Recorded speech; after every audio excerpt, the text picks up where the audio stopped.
E aí, moçada, de volta às microaulas, vamos falar da África. Esse continente aqui, ó. Bom, o continente africano é o terceiro maior de todos em extensão territorial. Ele só perde para a Ásia e para a América, o conjunto completo das Américas, e corresponde a aproximadamente 20% de todas as terras emersas do planeta Terra. São 30.210.372 km², de um território de quase 150 milhões de km², que corresponde a todas as terras emersas do planeta Terra. Tá? A Ásia, por exemplo, tem 44.321.000 km² e a América 42.074.000 km². Então, nosso querido continente africano, tão sofrido, fica ali num terceiro lugar honroso em tamanho, com seus 30 milhões e pouquinhos km². A maior parte do continente localiza-se na zona tropical, entre o Trópico de Câncer e o Trópico de Capricórnio. Tá? A gente tem uma música no Brasil, né? Uma música brasileira, que é Moro num país tropical. Você pode falar da África, moro num continente tropical, porque lá do deserto do Saara, né, por onde passa o Trópico de Câncer, ali mais ou menos no Egito, Marrocos, né, do Egito ao Marrocos mais ou menos, até o Trópico de Capricórnio lá embaixo, que é a parte norte da África do Sul, o sul de Angola, o sul de Moçambique. Você tem uma divisão, uma área que abrange quase toda a região tropical do planeta, né, dentro do território africano. Quanto à posição geográfica, o continente africano tem como limites ao norte o Mar Mediterrâneo, ao sul o encontro das águas do Atlântico e do Índico, ao leste o Oceano Índico e o Mar Vermelho, e a oeste o Oceano Atlântico, basicamente. Em sua porção nordeste, a África se unia ao continente asiático, né, ali pelo Istmo de Suez, que fazia uma ligação por terra entre a África e a Ásia. Mas em 1859, os europeus, os norte-americanos, perceberam ali que aquele pequeno espaço caberia a construção de um canal que faria com que houvesse uma economia brutal de tempo e de dinheiro, que são coisas que movem o mundo até hoje, nas trocas comerciais feitas entre esses países e os países asiáticos. Ou seja, a chegada ao Oceano Índico seria muito mais rápida e muito mais barata, consequentemente.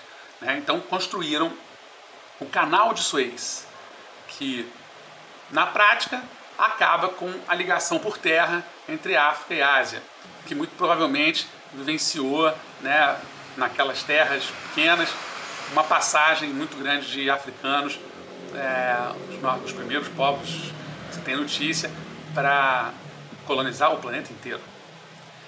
Na porção noroeste, né, o continente africano ele se aproxima muito da Europa.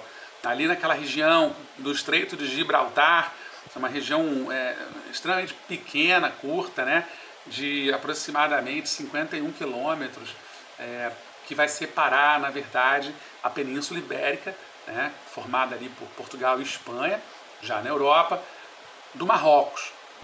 O relevo africano é predominantemente formado por planaltos de altitudes diversas.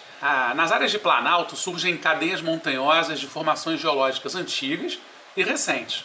A cadeia do Atlas, por exemplo, tem como seu ponto culminante o Monte Tudcal, que tem 4.165 metros de altitude. Mas você também tem a cadeia do Cabo, onde se destacam os montes Drakensberg, que chegam a atingir 3,5 km de altitude, ou o Monte Kilimanjaro, na Tanzânia, que com os seus 5.895 metros de altitude é o ponto culminante do continente africano. Tem filmes que falam das neves do Kilimanjaro, e é muito curioso que num continente tão quente, tão tropical, né, formado por desertos imensos, por uma floresta tropical imensa, você tenha regiões de neve, né, em que neva. Ainda temos o Monte Quênia. 2 imensos desertos dominam a paisagem africana, o Saara e o Kalahari. O deserto do Saara tem aproximadamente 9 milhões de quilômetros quadrados.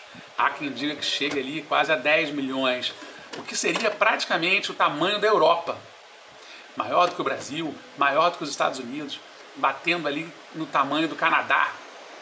Ou seja, um deserto imenso, continental praticamente, né, com o tamanho dos maiores países do mundo. E o deserto do Kalahari, que fica ali mais ao sul, né, que abrange principalmente as terras de Botsuana e tem 600 mil quilômetros quadrados, que é basicamente o tamanho da Bahia anexado a Sergipe e Alagoas.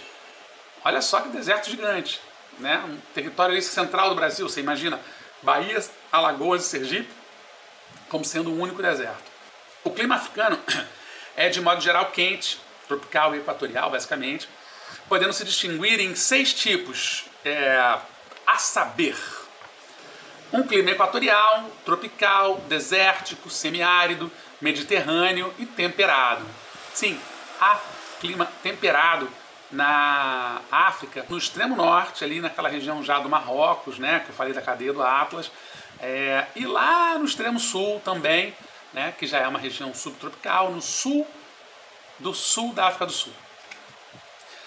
Entre os tipos de climas, o desértico é o que apresenta as maiores amplitudes térmicas diárias. A saber também, a amplitude térmica diária é a diferença entre a maior e a menor temperatura do ar atmosférico num certo lugar ao longo de um dia. No deserto, você tem temperaturas que chegam a picos de 50 graus Celsius, durante o dia, e à noite temperaturas de 15, 14, até um pouco menos. Então é uma amplitude térmica muito grande, é muito sacrificante para a vida humana suportar a vida em temperaturas que oscilem tanto. Tendo por base a vegetação original, né, a gente pode distinguir a vegetação africana em floresta equatorial, em savanas, em estepes, vegetação desértica, vegetação mediterrânea e vegetação de altitude. Então, por floresta equatorial, a gente vai entender aquelas que surgem nas áreas de clima equatorial, onde o índice pluviométrico é bem mais elevado, chuvas abundantes, chove o tempo todo. Você vai encontrar esse tipo de ocorrência, né, de floresta na bacia do Rio Congo e em alguns trechos do litoral do Golfo da Guiné, na Nigéria, Gana, Costa do Marfim, que vão apresentar grande variedade de espécies vegetais, sendo a madeira dessa região largamente explorada. A savana, ela ocupa principalmente as áreas de ocorrência de clima tropical, com alternância de estações secas e úmidas muito bem definidas. É encontrada ao norte e ao sul da floresta equatorial, a oeste da ilha de Madagascar, em Moçambique e em trechos da África do Sul. Na savana predomina a vegetação herbácea, com árvores isoladas, sendo o habitat de animais de grande porte. São as regiões que a gente vê nos filmes e onde ocorrem aqueles safaris, né, aquele turismo para visitar e conhecer esses grandes animais. É onde vivem os elefantes, as girafas, os leões, esses grandes animais. Abrange cerca de 40% do território africano, então uma região muito considerável do território africano é composto aí por savanas. Mas você também tem as estepes, que ocorrem nas áreas compreendidas entre as savanas e os desertos, as vegetações desérticas, que aparecem nos desertos africanos em forma de pequenos tufos, né, e em alguns oásis, os famosos oásis, onde o índice pluviométrico é mínimo, quase não chove, e onde você tem uma concentração de um tipo de árvore, que é a tamareira, das tâmaras, as famosas tâmaras. Ainda temos a vegetação mediterrânea, que surge em áreas de clima mediterrâneo e é formada em alguns trechos por florestas de pinheiros e carvalhos. Predominam nessas regiões a cultura das oliveiras, as vinhas e as frutas. O vinho da África do Sul é famoso, é um vinho conhecido aí com qualidade comprovada. Mas também tem lá no norte da África, né, no Marrocos, na Argélia, na Tunísia, alguma coisa de clima mediterrâneo. Já ali, às margens do mar Mediterrâneo, né, o clima mediterrâneo ele ganha esse nome justamente por causa do mar Mediterrâneo. Né, o sul da Europa todo é mediterrâneo, é de clima mediterrâneo, e o norte da África, não todo, mas uma parte dela, assim, a parte mais projetada para perto da Europa, né, que é aquela região da Tunísia até o Marrocos, ela também tem esse mesmo clima mediterrâneo. E finalmente a vegetação de altitude, que ocorre principalmente nas altas montanhas da cadeia do Atlas, no Planalto da Etiópia e no Planalto dos Grandes Lagos, que é onde você vai encontrar o Monte Kilimanjaro. Tá? A exemplo da Ásia e da América, as florestas tropicais e equatoriais da África também sofrem devastação no decorrer dos anos. O desmatamento se deve à transformação das áreas florestais em terras cultiváveis, à exploração de madeira e ao abate de árvores e arbustos para a coleta de lenha. É um imenso problema para o continente africano, para todos os continentes, mas para a África de uma maneira geral, porque podia explorar muito mais suas florestas, porque a ameaça da desertificação é muito grande, já que ela tem um deserto imenso que ocupa ali 1/3 do seu território lá em cima e tem um outro deserto muito grande embaixo. Então, se você desmatar demais, você corre o risco de desequilibrar completamente aquele ecossistema e transformar tudo num imenso deserto. Né? Isso é muito perigoso. Então a ameaça de desertificação é muito grande, assim como a possibilidade de erosão do solo, de assoreamento dos rios, de destruição dos ecossistemas, né? A perda de espécies vegetais que poderiam servir de medicamento, alterações climáticas, etc. Essa é uma realidade concreta na África e absolutamente perigosa. Em face do grande crescimento demográfico da África, da distribuição desigual das propriedades rurais e da especialização da agricultura com cultivos de exportação, os camponeses africanos têm sido obrigados a derrubar florestas para obter áreas para o desenvolvimento da agricultura e projetos alimentares de todos os tipos. A África é um continente que se pauta por uma economia primária, né, de primeiro setor, de basicamente apoiada, né, na agricultura de autossubsistência, de subsistência e na agricultura comercial, na pecuária e no extrativismo. Então você não tem muito o que fazer, assim, você tem que aprender a lidar com a natureza ali de alguma maneira para evitar que o desmatamento destrua esse continente, né, tão rico e tão pobre. O problema da água, a falta de água potável é uma questão de primeira ordem na África, no continente inteiro, né? Porque enquanto as reservas de água doce são finitas e cada vez mais escassas, você tem uma demanda que não para de crescer. Se a cada vez se usa mais água potável, cada vez você tem menos água potável para ser usada. Isso é um dilema africano, um dilema mundial, na verdade, mas que na África tem cheiro de catástrofe. Segundo a ONU, países que dispõem em um ano de até 1.700.000 metros cúbicos de água por pessoa são considerados em situação de estresse hídrico. Estão no limite. Quando o consumo per capita não alcança 1.000 metros cúbicos, estamos diante da chamada grave penúria de água. Um grande número de nações africanas enfrenta hoje esse estresse hídrico, ou mesmo a grave penúria de água. Problemas sérios de abastecimento ocorrem nas áreas áridas e semiáridas de todo o centro-norte do continente, numa faixa que se estende diagonalmente do Marrocos até a Somália, onde esse chamado ouro azul, que é a água, é naturalmente escasso. A África Austral, né, a África mais ao sul da África, embora mais afortunada em relação ao centro-norte, também registra áreas com oferta crítica de água. Uma das únicas regiões bem servidas de água na África é a região centro-oeste. A República Democrática do Congo, a República Centro-Africana e a República dos Camarões dispõem de 10.000 a 50.000 metros cúbicos de água per capita, um índice bem satisfatório.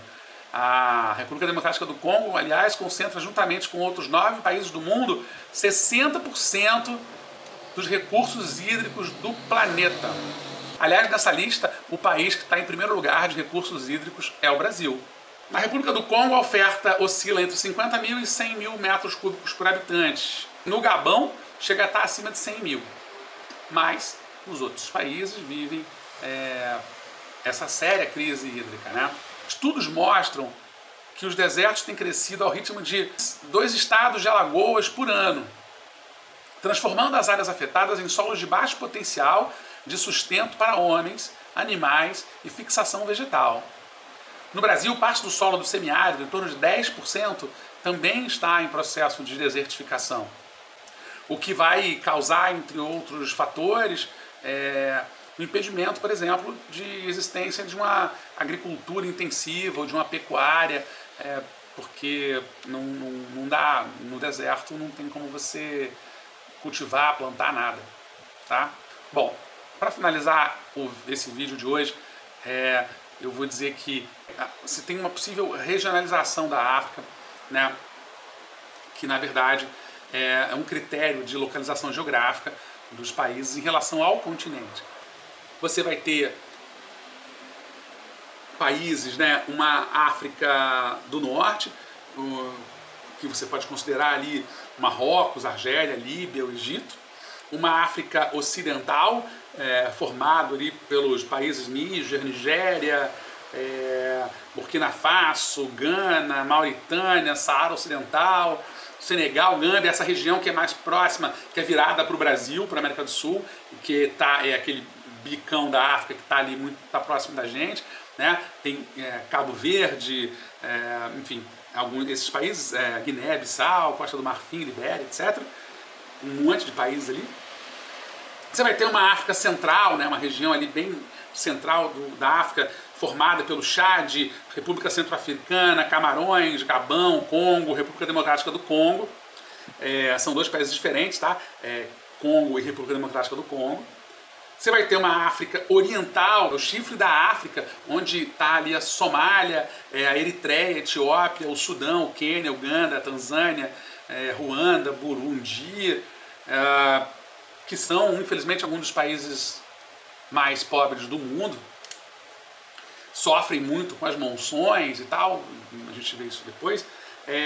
E a gente tem uma África Meridional ou Austral, que é formada ali de Angola e Moçambique para baixo, né? Também pela Zâmbia, Zimbábue, Botsuana, Namíbia, Suazilândia, Lesoto, Madagascar, Comores e a África do Sul.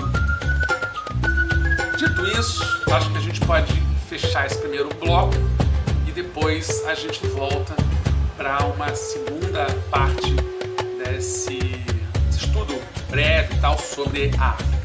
Ok? Até mais, um beijo a todos, todas.